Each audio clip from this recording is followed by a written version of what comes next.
Sejam bem-vindos à TV Púlpito do Sertão Reformado.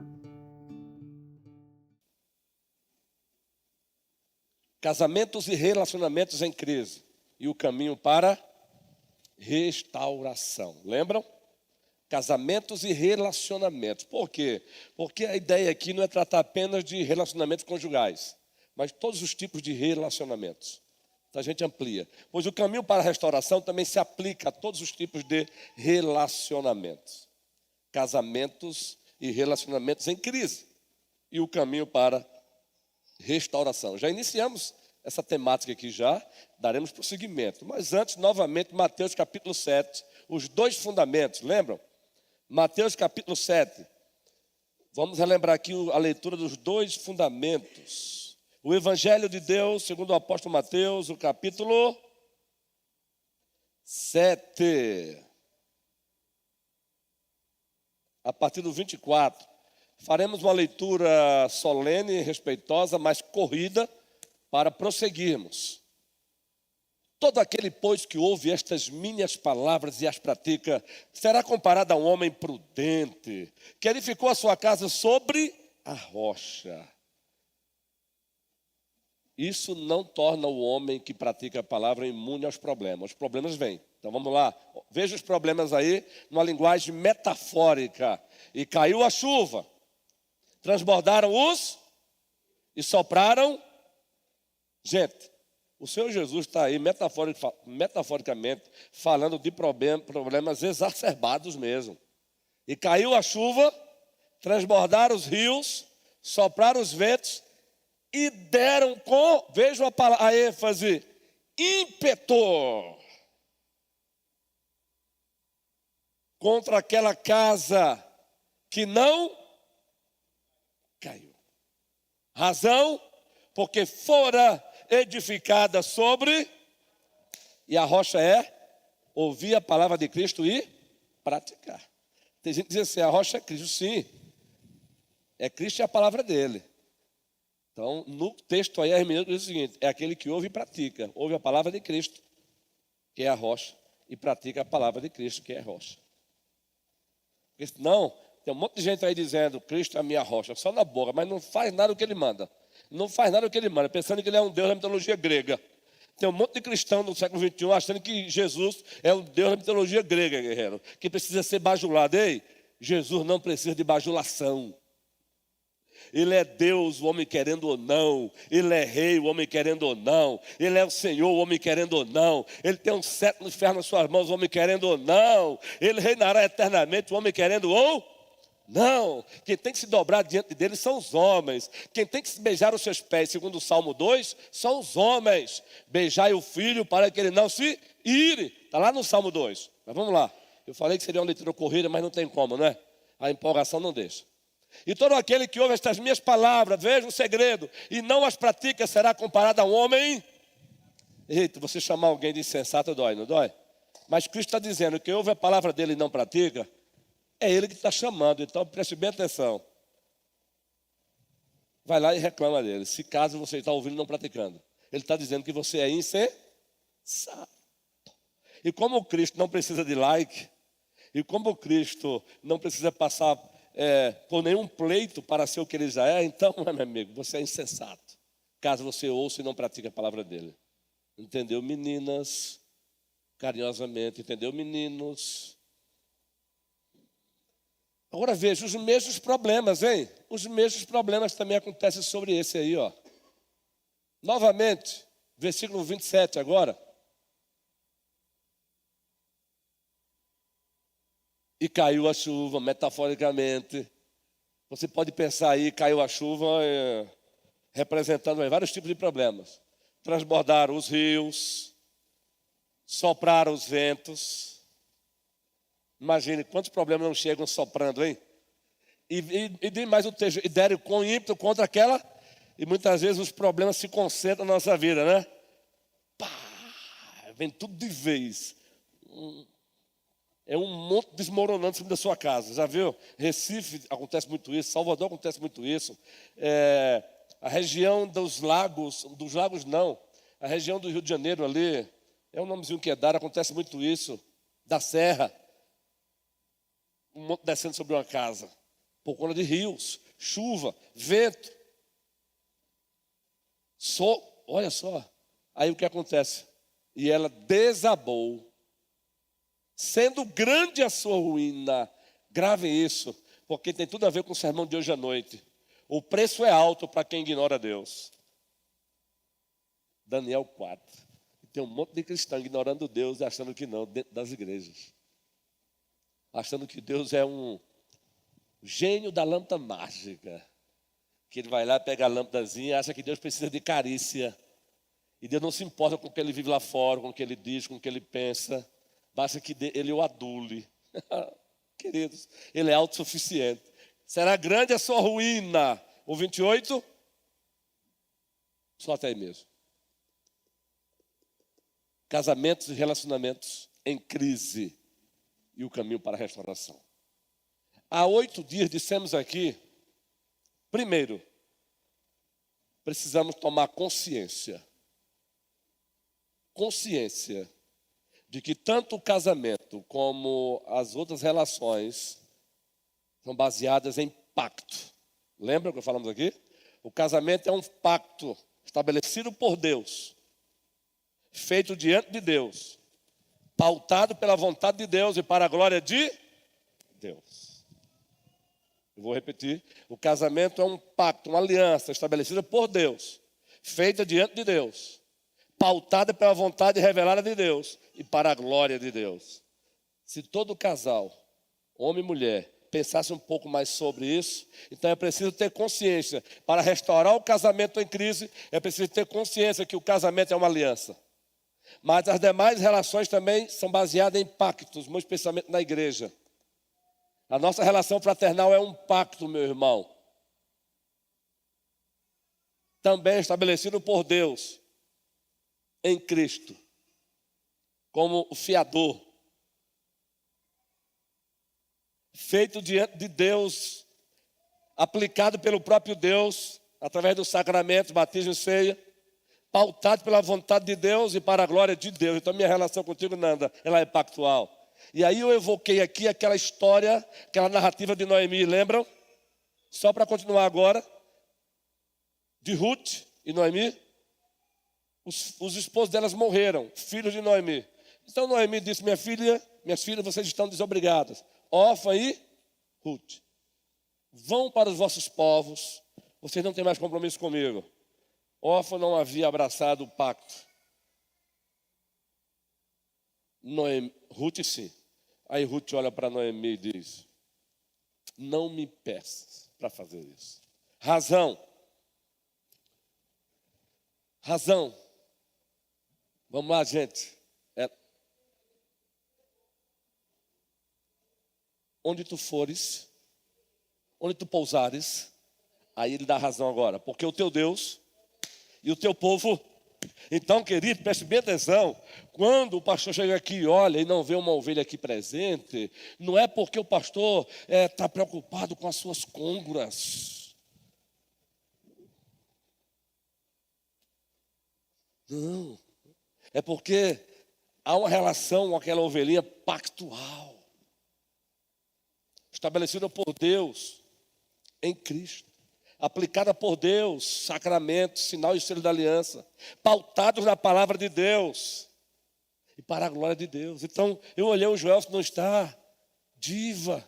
Aí você olha, há uma aliança pactual entre nós, uma relação fraternal pactual. Então eu já olho, ela não está aqui hoje, qual a razão? Não é com objetivo Enio. Enio, grave o nome de Enio e Eliana, viu? Enio, Eliana. Enio, Eliana. Vocês vão procurar Enio e Eliana hoje aqui. Vocês são membros antigos da igreja. Enio e eles estão aqui hoje. Já estão no processo de ser recebidos. Vão ser encaminhados na classe novos membros já com o presbítero Clécio. E eles estão aqui hoje. Levanta a mãozinha, Enio e Eliana. Ó, Enio, Eliana. Eliana, Enio. Enio, Eliana. Eliana, Enio. Enio, Eliana. Alguém brincando de forma saudável disse assim, menino, tem tanta gente na igreja que vai ter gente hoje perguntando se eu sou visitante. Na área, isso para mim, eu dei uma boa risada, viu? Mas graças a Deus, não é? A pessoa expressou isso no sentido agradável, saudável, uma brincadeira santa. Não é? Mas essa pessoa expressou para mim também, diretamente. Mas de forma saudável. Porque está chegando gente, sabe o que é isso? Deus. Qual é a razão? Deus. Qual é a causa? Deus. Quem está fazendo? Deus. É para quê? Glória de Deus. Agora é preciso ter consciência, segundo o subponto, é preciso ter consciência que é uma aliança, tanto o casamento como a nossa relação fraternal, ela é pactual. O segundo subponto do primeiro ponto, ter consciência. Consciência da aliança. 2, consciência da crise. É como se eu estivesse escrevendo um TCC. Ponto 2. Ponto 1, ter consciência. consciência da aliança. 2, consciência da crise. Crises existem. Nós vivemos no mundo pós-queda. Qual foi a pior tragédia que aconteceu debaixo do céu, dona Gorete? Ei, procure Gorete. Olha o nome. Gorete. Levanta a mão, Gorete. E olhe para ela ali atrás, ó. Pastor, o senhor está ensinando, o senhor interrompe isso justamente. Eu não estou aqui para cumprir apenas um currículo. Estou aqui para pastorear mesmo. Ele pastoreia pela palavra, citando o nome, chamando pelo nome. E Gorete chegou para mim há 15 dias, estando à porta.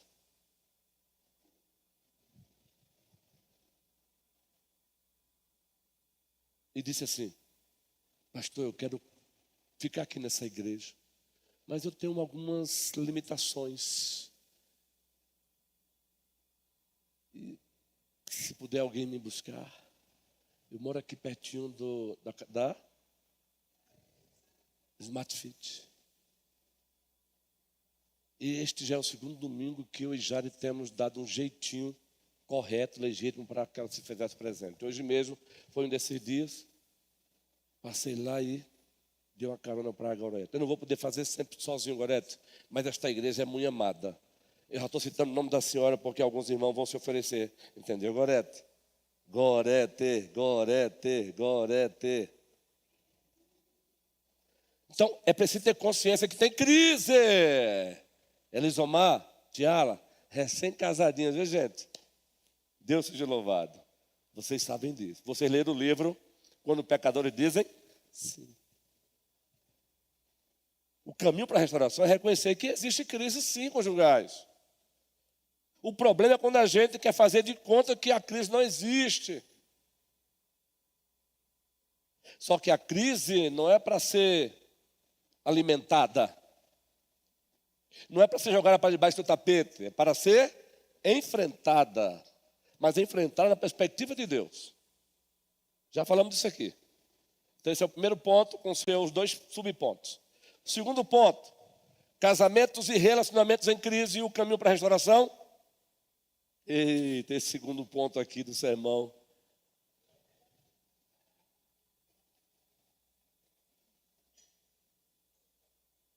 Graças a Deus por esta amada igreja. Mas fica um alerta aí. É necessário que haja confrontação bíblica e amorosa dos pecados daqueles que estão em crise nos seus relacionamentos. Eu falei confrontação bíblica e amorosa dos erros. Se for na vida conjugal, confrontar o erro de ambos. Erros e pecados. Se for relacionamentos fraternais pactuais, confrontar o erro. Agora, confrontar biblicamente e amorosamente. Tem um livro de aconselhamento bíblico, o pastor Renato, não tenho nenhuma dúvida que ele já leu de capa a capa esse livro, falando a verdade em amor. Paul Wilson, nossa assim, já faleceu. É um dos... Isso. Muito bom esse livro. Baseado lá em Efésios, falando a verdade é necessário ter confrontação. Existe uma corrente de aconselhamento bíblico que é chamada de aconselhamento bíblico noutético. Confrontar o pecado. Agora, confrontar o pecado amorosamente, biblicamente e amorosamente. Não se trata crises conjugais e relacionais psicologizando o pecado. E aqui eu quero colocar com muito cuidado. Toda ciência é fruto da graça comum de Deus. Mas não podemos permitir que certas ciências venham assumir um lugar que Deus não deu a elas. Hoje em dia virou modinha adolescente ser agressivo com seus pais, e tudo é porque é um trauma. Não, a agressividade dele não é trauma, não, é pecado. É preciso entender que há um limite, uma linha tênue entre o que é de fato um distúrbio psíquico emocional, e permita-me que use essa linguagem, daquilo que é pecado.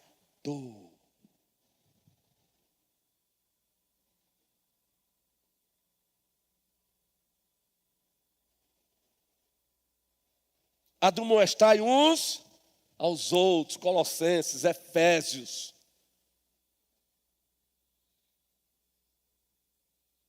Gálatas. O apóstolo Paulo nos dá um exemplo de uma confrontação bíblica e amorosa que ele fez. Agora ele fez, sabe com quem? Com ninguém menos do que um outro apóstolo. Quem foi o apóstolo? Para provocar aí, carinhosamente, quem foi o apóstolo? Que Paulo, o apóstolo, querido Joel, foi lá e o confrontou, não precisa falar não. A pergunta é só para Tamires, qual foi o apóstolo também, não precisa falar não, Tamires. Proteger a ovelhinha, né? Tem que proteger a ovelhinha também nesses momentos, mesmo brincando, tem que proteger a ovelhinha. Pedro, o líder do colégio apostólico, o homem que os evangelhos narram, sempre ele representando os demais.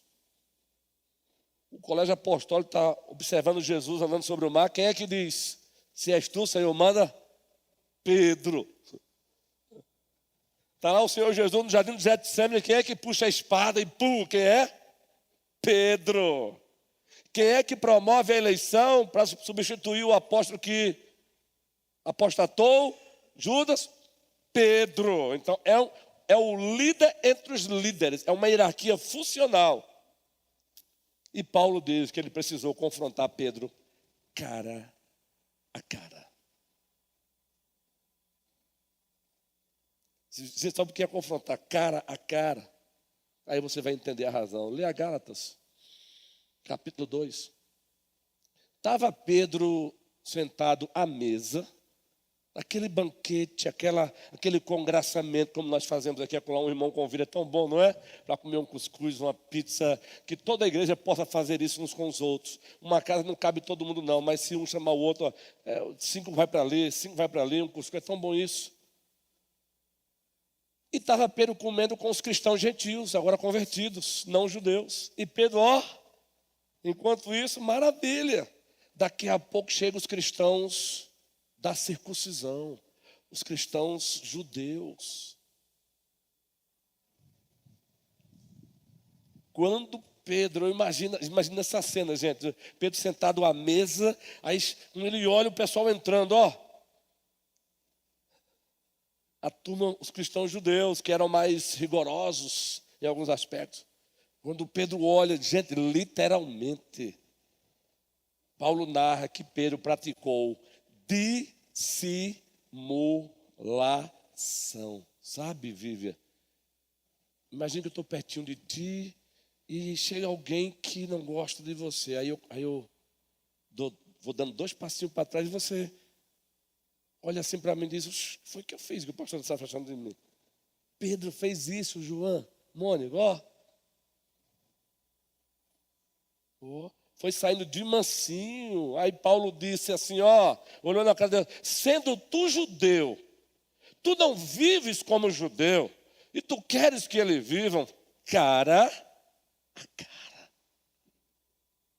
E você não vai ver Pedro com raiva do apóstolo Paulo. Você não vai ver Pedro dizendo: abandonei o apostolado porque eu fui humilhado. Claro que aí é pecado público, precisa ser tratado publicamente. Paulo tratou o pecado de Pedro publicamente porque o pecado dele foi público. E estava colocando em jogo o evangelho. Não foi confrontar por confrontar, porque o ser humano também tem ego. Tem gente que o ego está tão inflado que às vezes só para mostrar que tem coragem, chega humilhando o outro. Não, por favor. Sendo tu judeu. Então, o caminho para restaurar casamentos e relacionamentos em crise passa por confrontação bíblica e amorosa. É necessário dar nome aos pecados. E quando o assunto é fazer isso, seja no casamento ou relacionamento, pegue uma folha em branco. E eu coloco-me também como sujeito disso. E peça o casal que está em crise para que cada um descreva os seus próprios erros no casamento. Queridos, de coração, vai ser uma batalha para eles preencherem 2 linhas. Eu estou mentindo? Cada um descreva os seus próprios erros. Você, marido, descreva os seus erros numa folha. Esposa, você descreva os seus erros na relação conjugal com o seu marido. Vão ter uma dificuldade terrível para preencher 3 linhas. Já foi comprovado isso. A Conselheiros Bíblicos, lá na ABCB, Associação Brasileira de Conselheiros Bíblicos, os caras fazem esse teste. É uma luta para o pessoal preencher, às vezes, uma linha. Aí, em contrapartida, aí você faz e muda agora. Beleza, me dê a folha agora. Uma linha preenchida, outra linha preenchida. São verdadeiros serafins. Agora você pega a folha e devolve a outra em branco e diz assim: agora descreva o erro do outro. Lascou foi tudo, meu amigo. Vai faltar é folha. Assim tem sido muitas vezes o nosso comportamento. Seja no casamento, na relação com o outro. E nessa vida pastoral, eu não estou dizendo que aqui e acolá, em determinados momentos, o outro não tenha só o erro e o outro não. Não estou dizendo isso. Deixa eu só concluir aqui. Mulher preciosa. Microfone para Tereza Alencar.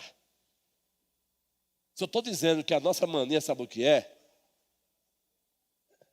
Eu orei hoje assim, compartilhar minha oração, ali no gabinete pastoral.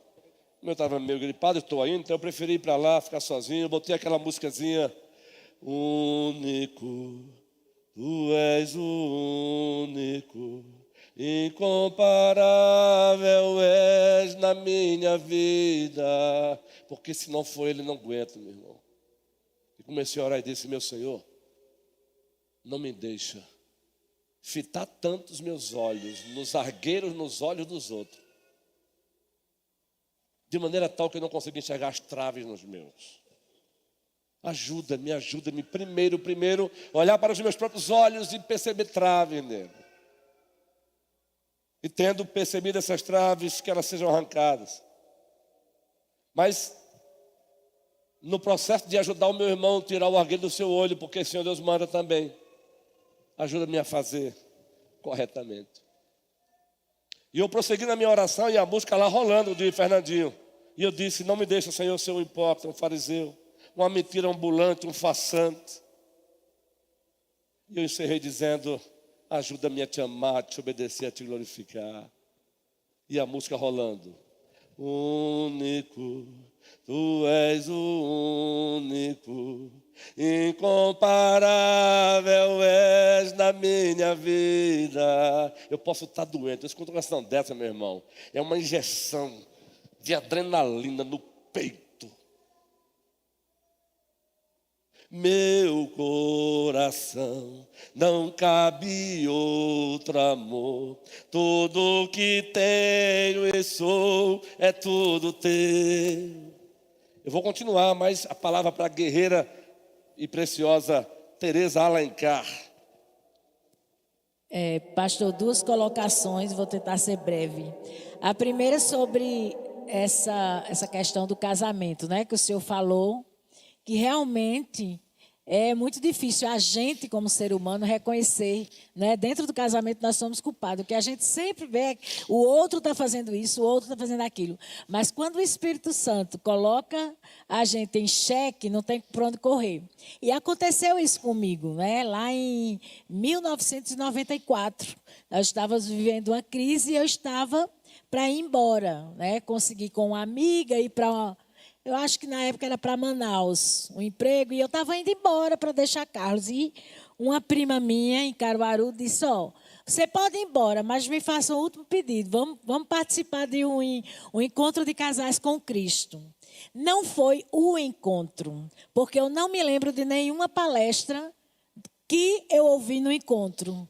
Porque eu via uma voz, eu via um filme, a esposa que eu estava sendo, e aí eu vi uma voz dizendo: a esposa segundo o padrão de Deus, como deve ser. Então foi como se a gente botasse, eu estou assim, mas eu preciso ser assim. Isso. Sabe? E aquilo foi na minha mente. Enquanto aconteciam as palestras, eu não via o que se falava ali, porque eu via aquela voz, a esposa que eu estava sendo, e aí vinham todos os meus defeitos como esposa, todas as minhas falhas dentro daquele relacionamento, e o padrão de Deus. Interessante que lá me veio muitos versículos bíblicos, talvez hoje eu nem me lembro de todos eles, mas eu acredito, não achei uma coisa sobrenatural, mas eu acredito que foi o Espírito Santo de Deus conversando comigo. Não, é sobrenatural, né? guerreira, sobrenatural. Então, assim, porque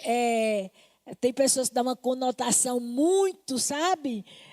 Não sei, muito, talvez exagerada, mas eu acho que assim, foi um bate-papo de Deus comigo, Com dentro certeza, da minha mente. eu creio. Né? E aquilo fez uma grande diferença. Né? Depois nós dialogamos, a gente não saiu aos beijos do encontro de casais, mas nós dialogamos, nós fizemos pactos, nós reconhecemos, nós nos perdoamos.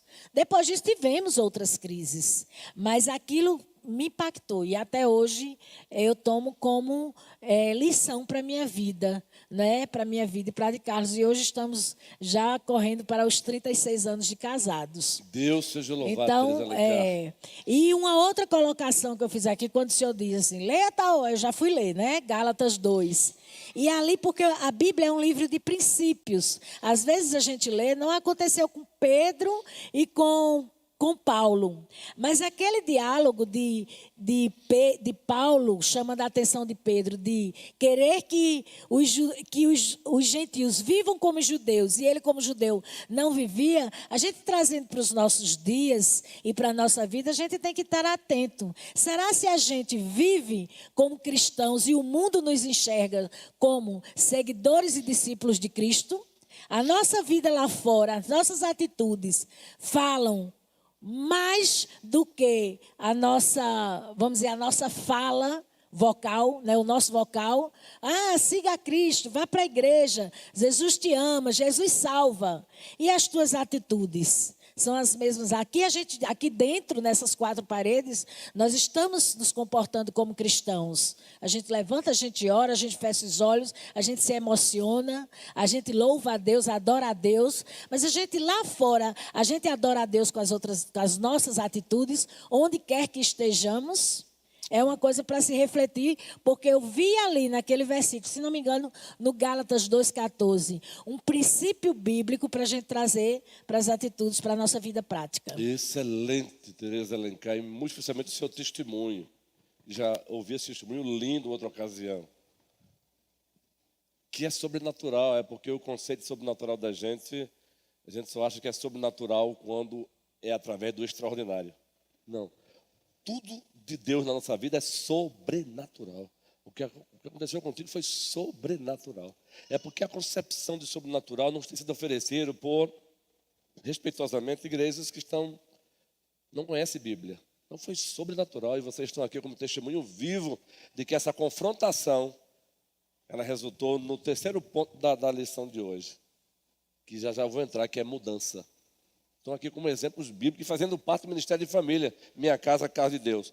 O microfone para Flávia, agora eu vou caminhar um pouquinho, Flávia, aí você fala, tá bom? Então, meus irmãos, prestem bem atenção. Deixa o microfone com ela, eu passo já para essa preciosa Flávia. Preste bem atenção. O marido deve confrontar biblicamente e amorosamente a esposa, fora o próprio. A esposa também tem liberdade para confrontar o marido biblicamente e amorosamente, em fórum próprio, mantendo o respeito. A gente colocou como antagônicos, confrontar e desrespeitar. Não, querido. Não há desrespeito em confrontar alguém. O desrespeito se você confronta, dependendo da situação, de forma errada, num ambiente errado. Se o pecado é público, o caso de Pedro e Paulo, aí Paulo precisou para proteger o próprio evangelho, porque a dissimulação de Paulo colocou em xeque o evangelho publicamente. Mas se o pecado é particular, você tem que esperar a hora certa, o momento certo, o jeito certo, chamar a parte e confrontar. Agora, saindo do casamento, um irmão deve fazer isso com o outro também. Se eu imagino que alguém se levanta aqui agora, publicamente, dando uma lição, e alguém se levanta e diz: salvação é pelas obras. E eu, como pastor desta igreja, e a pessoa insiste: não, salvação é pelas obras, porque está aqui no texto. Aí, em nome de não ter problema com quem disse, eu ficar calado. Eu estou prevaricando com o Senhor. Porque a pessoa está dizendo publicamente aqui para o rebanho de Cristo que a salvação é pelas obras, e eu, como pastor do rebanho, ousei ficar calado porque a pessoa disse. E mais do que isso, porque a pessoa quem disse tem outras amizades na igreja, e se eu bater de frente com ela, eu vou comprar briga com outras pessoas dentro da própria igreja, e essa pessoa é querida por elas. Sabe quando vai acontecer isso? E eu espero que nunca aconteça comigo, mas sabe quando eu vou ficar calado em nome disso? Para a glória de Deus, a força não está em mim, nele? Nunca. Porque o meu compromisso absoluto é com Ele. E Ele se responsabiliza quando eu obedeço. Então eu lembro agora de John MacArthur. John MacArthur, já falei aqui, uma menina crente se envolveu com um pagão da igreja e agora queria que o John MacArthur fizesse o casamento, uma coisa horrível. Só que a família era muito importante na igreja, meu irmão. Além de ser muito importante, muito querida. Então, não fazer o que a família queria era chamar a própria igreja para confrontar o pastor. Era chamar a própria igreja para uma briga. Aí o conselho chamou o John MacArthur, ele narra isso no livro dele. O conselho chamou o John MacArthur para uma reunião e disse: pastor, nós aconselhamos que o senhor faça esse casamento. Olha, ela é filha dessa família. Essa família é muito... Gente, não estou inventando aqui não, eu li no livro. Essa família é muito importante na igreja. Já estão até ameaçando de sair se eu não fizer o casamento. E eu lhe digo uma coisa, pastor, os presbíteros da igreja lá nos Estados Unidos. Se o senhor não fizer isso, eles vão sair. Olha, e se eles saírem, pastor, arrastam muita gente. Vocês acreditam que os amados lá tiveram a coragem de dizer isso para o pastor John MacArthur? Quem deveria estar ao lado dele dizendo assim: estamos contigo, homem, porque o Senhor está fazendo o que Deus manda. Não. Amedrontou mais ainda o pastor. Aí John MacArthur, que já tem hoje mais de 60 anos de ministério, inclusive um menininho na fé aí, na internet, ousou tentar macular a vida do homem. Um menininho na fé, porque eu até admirava ele, mas começou a tirar o caminho da imbecilidade, tentou humilhar John MacArthur, um homem de 60 anos de ministério, vida consolidada. Aí apareceu um menininho na fé aí, querendo dar uma de... praticando o snobismo cronológico. Eu até admirava, tenho até livro dele, mas depois disso aí, nem indico por enquanto. Enquanto não se arrepender, pedir perdão do que fez. Aí John MacArthur olhou para o colégio pastoral, olhou para os prefeitos e disse: meus amados, de quem é esta igreja? Aí os colegas disseram: é de Jesus. Quem é o dono desta igreja? Jesus. Então, meus queridos, eu não quero que a família saia também, não. Agora, entre agradar a família e desagradar o meu Senhor Jesus, eu não negocio. Esta igreja é de Jesus e eu continuarei pastoreando-a como Ele manda. Dito e certo, a família saiu e levou 600 pessoas. Daí você imagina que a igreja era grande, né? É grande até hoje. Foi fácil para John MacArthur? Foi não, ele narra que não foi fácil, porque os que ficam também com o olhar de censura, que absurdo, porque não sei o quê e tal, qual é o problema, não sei o quê. Porque assim, irmão, palavra é de Deus só enquanto estiver me apoiando, né? Para alguns cristãos no Brasil. Só é palavra de Deus, Carlos, quando não confrontar os meus pecados. Mas ela deixa de ser palavra de Deus quando confronta os meus pecados. 600 pessoas viram. Porque o cara não quis, que a menina era uma menina cristã, o cara é um pagão, irresponsável, tudo mais ele não faça. Foi dias difíceis, porque a própria igreja, os que ficaram, aquele olhar de, sabe, quando você é censurado pelo olhar, quando você é mordido pelo olhar, ver pastorear é um desafio. Eu não passei por isso aqui não, graças a Deus na primeira não, mas em outras ocasiões eu já passei. Aquele olhar de, eu digo, eita, vai arrancar minha cabeça. Você chegar em casa, não estou mentindo não, gente, porque você tem emoção. Mas aí de uma carta disse assim, antes de terminar a reunião, eu não quero que saiam. Mas como eu sei que eu estou agradando a ele, se saírem e vocês estão dizendo que vão levar aí muita gente, o dono da igreja vai ressarcir essa quantidade de gente. Foi doloroso, mas não deu tempo não, meu amigo. Saíram e Deus mandou triplicadamente pessoas para a igreja. E pôs Abraão por nome aquele lugar, o Senhor proverá. Daí dizer-se até o dia de hoje, no monte do Senhor se proverá.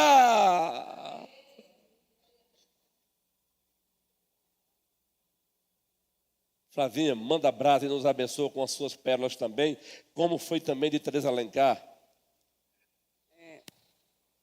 Pastor, em relação, né, ao relacionamento que existe, né, entre casal e entre as pessoas, a gente vai adquirindo, né, maturidade, de acordo com o tempo que a gente vai...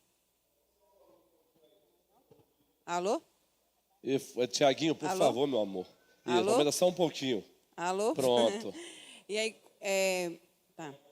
Né, na nossa caminhada, né, nós vamos adquirindo maturidade, tanto no nosso relacionamento, né, como casal, como pessoas. E no começo, às vezes, o confronto, né, a gente quer falar o que vem na hora, sem a gente contar até 100, sem contar até 1000.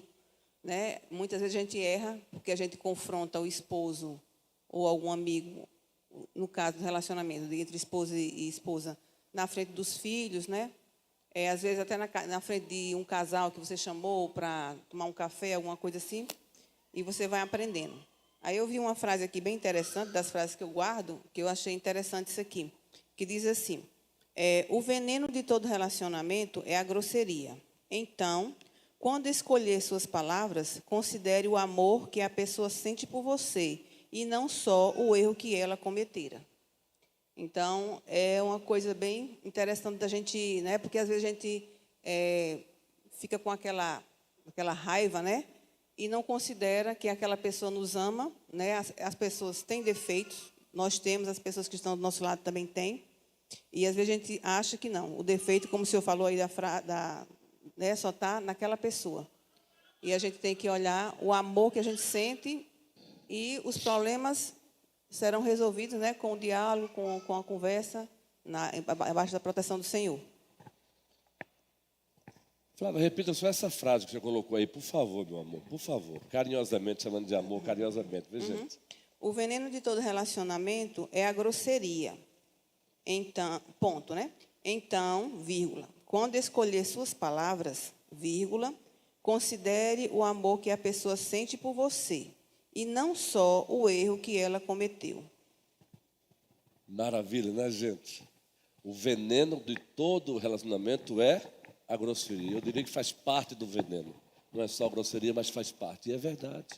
Porque as pessoas confundem, às vezes, grosseria com firmeza. Eu também posso confundir grosseria com firmeza.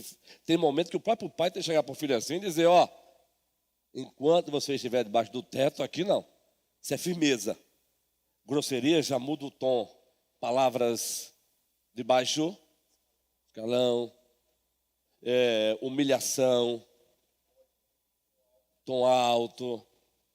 É o marido que olha para a mulher, quem paga as contas aqui sou eu. Misericórdia. Quando o marido diz para a mulher, quem paga as contas sou eu, ele está humilhando ela. Boa, Flávia. Olha como as duas falas aqui de Tereza Alencar e Flávia foram bênçãos, tá vendo? É preciso que haja, Tamires, confrontação bíblica e amorosa. Efésios, falar a verdade em... Agora, tem que ser dito a verdade.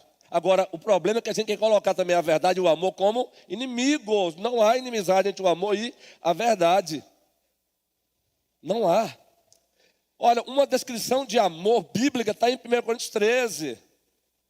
Lá Paulo diz o que o amor é e o que o amor não é, gente. Se você quer uma interpretação bem básica de 1 Coríntios 13 sobre o amor, e uma hermenêutica e uma homilética, é você dividir assim, olha, o que o amor é e o que o amor não é.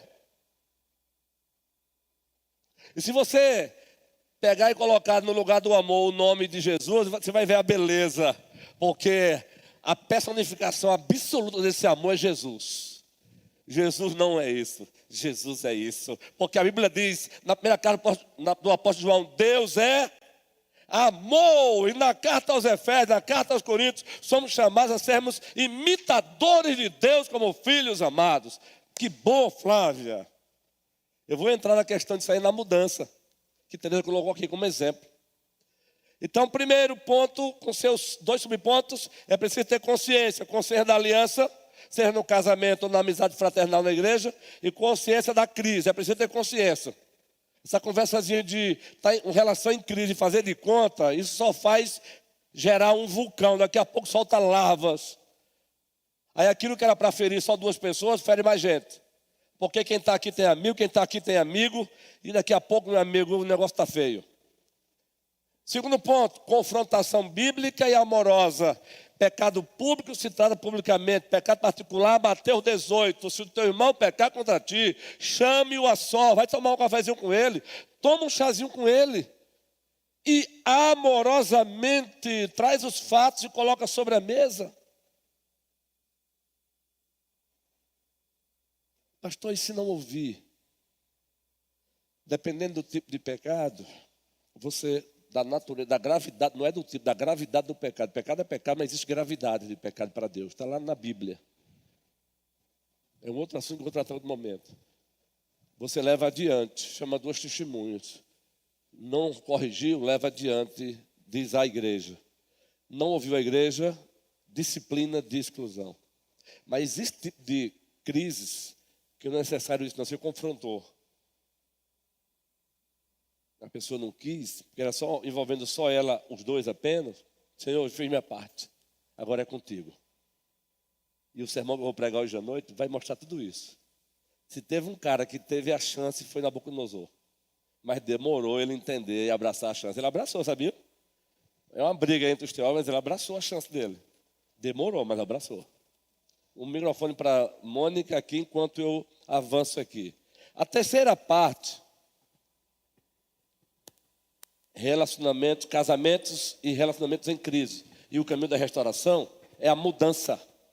Segura aí, viu, mano? Que eu passo para vocês já. Mudança. Se agora a consciência acontecer, eu ter consciência da aliança, consciência da crise. Segundo, teve confrontação bíblica e amorosa. O que Deus requer da pessoa agora? Mudança bíblica.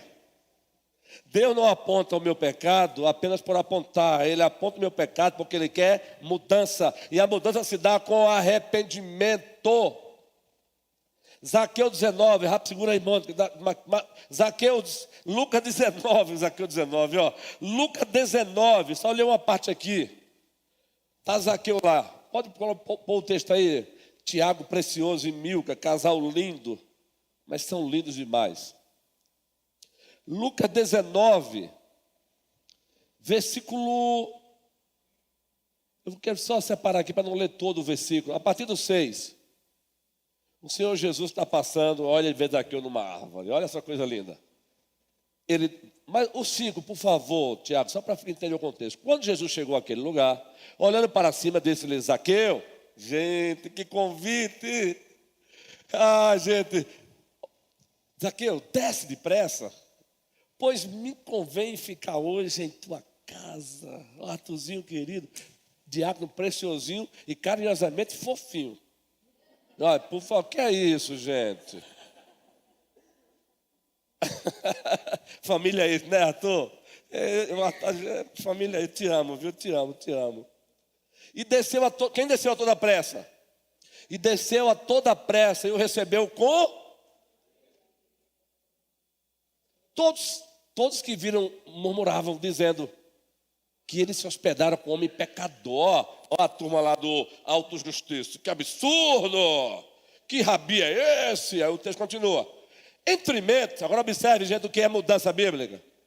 Zaqueu se levantou e disse ao Senhor, toda a igreja, Senhor, resolvo dar aos pobres a metade dos meus bens. E se de alguma coisa tenho defraudado alguém, restituo 4 vezes mais. Restituo 4 vezes mais. Senhor, a quem eu defraudei, eu vou restituir 4 vezes mais. Vejam como é que o Senhor Deus diz, o que é que Deus diz sobre isso, Cristo? Como é que Ele vai nomear isso? Então Jesus lhe disse, hoje houve salvação nesta casa, pois que também este é filho de Abraão. Qual é a evidência de que houve salvação, Enio? Mudança na vida de Zaqueu. Para que haja restauração no casamento ou no relacionamento, precisa haver mudança. Metanoia. Eu usei aqui uma expressão hiperbólica uma vez, mudança de 360 graus. É claro que matematicamente falando é 160, mas hiperbolicamente falando é uma mudança de 360 graus.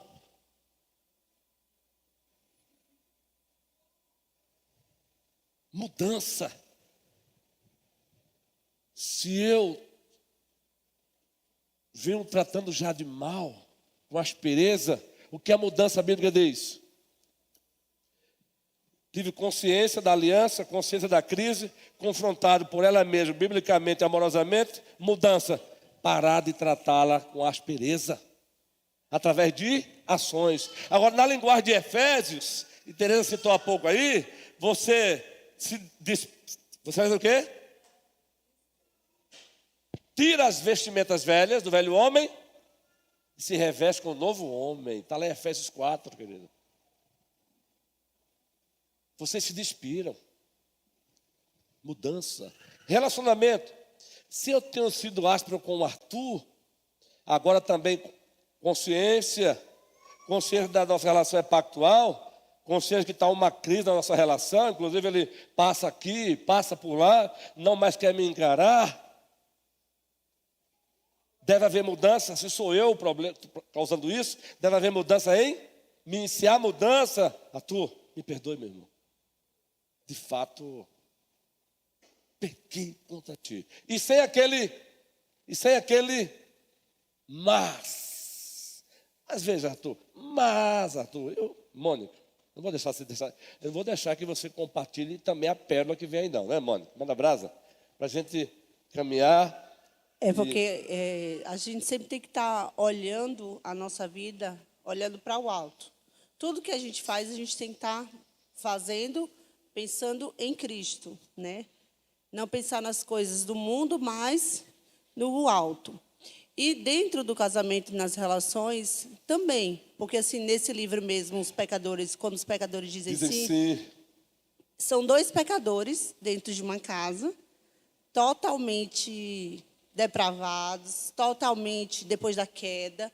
Então, se olhar os defeitos como que, bom, não é dele, né? Tem a questão do pecado ali. Isso. Tem a questão de que ele não vai ser perfeito, ela não vai ser perfeita. Ela é uma pecadora, ele é um pecador. Então, muitas vezes, né, tentar olhar os defeitos como ali é um pecado dele. Então, orar por ele, mostrar esse pecado e vice-versa. Uma das coisas que o livro, né, trata sobre o pecado. Porque, às vezes, as pessoas, hoje, né, vamos separar porque defeitos do outro, mas não conseguem enxergar exatamente esse lado pecador, né, que a gente tem que estar olhando sempre para a questão de Cristo. Só Cristo pode nos moldar, nos mudar e nos restaurar, na verdade, né?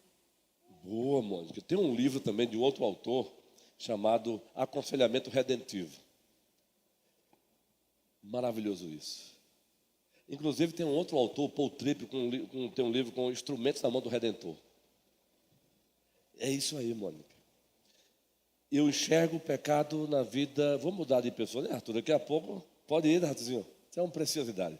Eu enxergo um pecado na vida do Arthur, mas esse pecado está afetando a nossa relação, mas se eu não tratar, vai afetar outros. Eu tenho que olhar para o pecado dele na perspectiva redentiva. Eu sou instrumento nas mãos do Redentor. Quando o próprio pecado dele, Cristo já pagou o preço, quem sou eu para agora usar o pecado dele e dar a minha sentença? Eu vou me colocar na rota dele para ajudá-lo a tirar esse argueiro do olho dele. Esse é o aconselhamento redentivo. Você se coloca como instrumento nas mãos do Redentor para ajudar a pessoa a abandonar o seu pecado, e não como juiz. Qual é o nosso problema às vezes, no casamento ou nas relações? É que a nossa tendência é a gente encarar o outro como réu e nós nos colocamos no tribunal. Não é assim? Não. Vou usar a linguagem de Paul Tripp. Se você nunca leu esse livro, leia o livraço. Instrumentos na mão do Redentor. E você se coloca frente a frente com Maria Teresa Alencar e diz: olha, Teresa, eu não sei se você percebeu, minha irmã, mas você vacilou aqui, tal e tal dia e tal hora, e você gerou danos por isso. Ó, Shirley, tal dia e tal hora você fez isso e gerou danos. Ovelhinha querida de Cristo, preste bem atenção, o caminho para restaurar isso aqui. E não sou eu que estou dizendo, não, é Cristo. Então você precisa voltar lá, aquela pessoa, reconhecer. O que significa a palavra confessar pecado? Confissão na Bíblia, é a Bíblia. Confissão. Bem simples. Concordar. Concordar. Então Raquel diz assim para mim: pastor, naquele dia eu sou testemunha, o senhor foi áspero com Ed. Aí eu paro e eu confesso, ou seja, eu concordo. Agora, uma vez que eu concordei, agora veja, Raquel se colocou como instrumento nas mãos do Redentor, que agora é santificação, não mais justificação.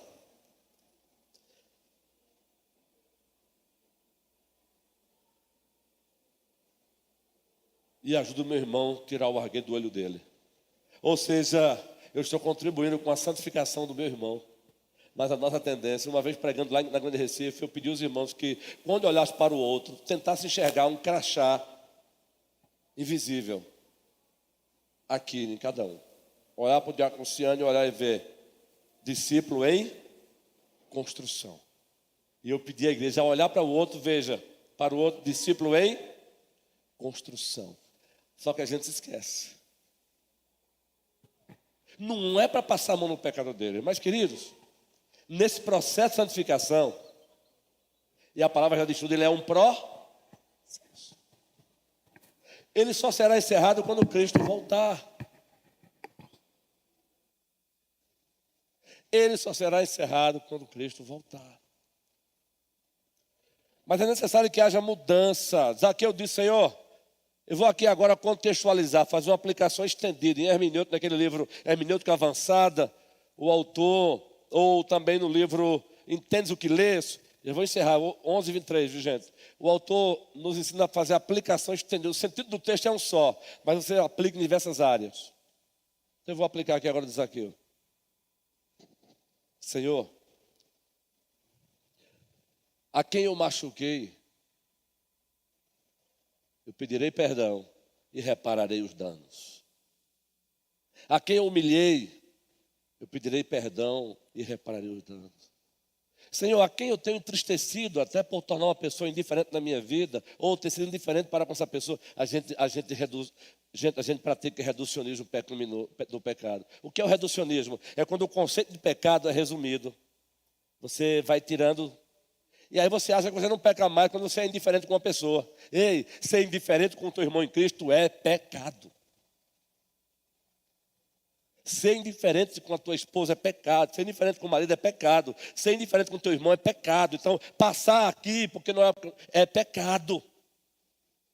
Ao levar a tua oferta ao altar e te lembrar que teu irmão tem algo contra ti, vai ter com ele primeiro, resolve o problema e depois volta e oferece a tua oferta. Agora, só estou dizendo isso para vocês, como ovelhas. Agora eu vou bater em mim sozinho. Imagine a responsabilidade que pesa sobre mim como pastor. De ser o primeiro a praticar o que eu estou ensinando a vocês a praticarem, porque o Senhor manda. Hein, Nanda? Hein, Elaine? Hein, Ayuca, querida? Vamos continuar no próximo domingo. Casamentos e relacionamentos em crise. E o caminho para a restauração. Tem muita coisa boa vindo aí. Agora a questão é, se tem coisas para mudar na tua vida, comece hoje. E como disse Teresa Alencar há pouco, a restauração do casamento dela não foi da noite para o dia, é paulatina. É bíblico isso, não é porque ela diz, é porque é bíblico. Mas ela teve a experiência. Ok, gente? Que Deus nos abençoe. Por que eu tenho cantado com frequência essa composição? Lado a lado, trabalhando, sua igreja edificando e rompendo as barreiras pelo amor. Porque as trevas militam contra nós, guerreiro. As trevas não querem ver eu pertinho de Elaine, Elaine pertinho de mim, eu pertinho de Elisomar, Elisomar pertinho de mim, eu pertinho de Tiala, Tiala pertinho de mim. Ela não quer me ver pertinho de Enio, nem Enio pertinho de mim. Ela não quer ver pertinho de Carol, nem Carol pertinho de mim. Ela não quer me ver perto de Raquel, nem Raquel pertinho de mim. Ela não quer ver perto de Acácio, nem Acácio perto de mim, de Manu e tal, e tal, e tal. Ela não quer. Ainda mais pessoas que estão ali arrojadas, engajadas, pessoas que estão na mesma sintonia, ele não quer. Então, quando ele puder, olha, o que ele puder afastar, pessoas que estão na mesma sintonia, ele vai afastar. Aí ele pega um dando vacilo, aí e afasta. Que o Senhor nos ajude. E ao Senhor toda